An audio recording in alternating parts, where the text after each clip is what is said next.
दोस्तों, भगवान शिव को सभी प्रकार की विद्याओं का ज्ञाता माना जाता है, लेकिन आप जानकर हैरान रह जाएंगे कि शिव हमारे जीवन का आधार भी हैं। भगवान शिव भले ही संहार के देवता माने जाते हैं, लेकिन वही हमारी सांसों में बसकर हमें जीवन भी देते हैं।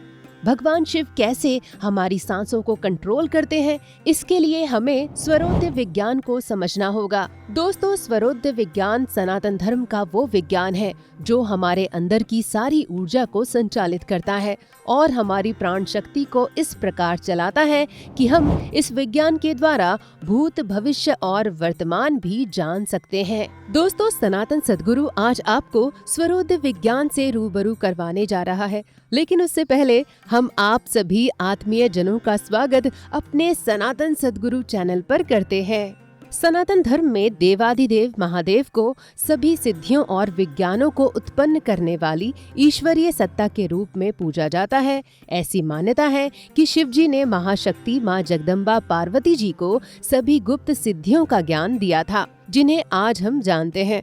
इन वैज्ञानिक और सिद्ध गुप्त सिद्धियों में स्वरोदय विज्ञान को सबसे महत्वपूर्ण विज्ञान का दर्जा दिया गया है।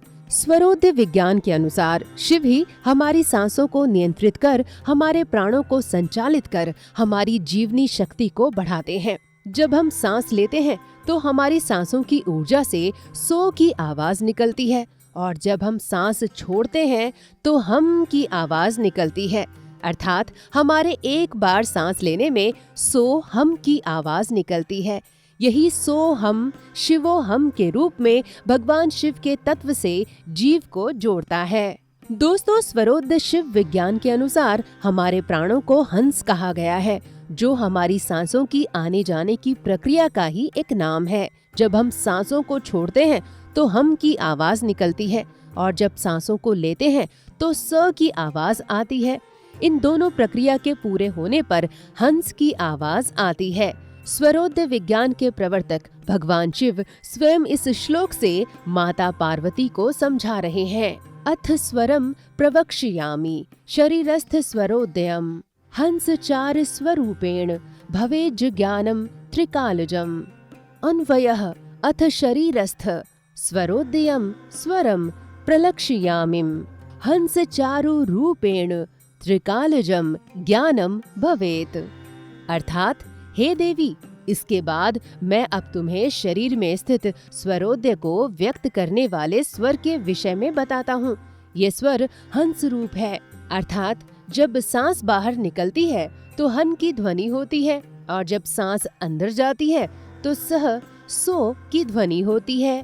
शिव स्वरोदय विज्ञान के अनुसार हमारे शरीर का केंद्र नाभि है, और इससे होकर पूरे शरीर में 24 नाड़ियां निकलती हैं, जिनमें 10 नाड़ियों से हमारे शरीर में 10 प्राण ऊर्जा बहती है। इन 10 नाड़ियों में से 3 सबसे महत्वपूर्ण नाड़ियां हैं, जिन्हें इड़ा, पिंगला और सुषुम्ना नाड़ियां कहा जाता है।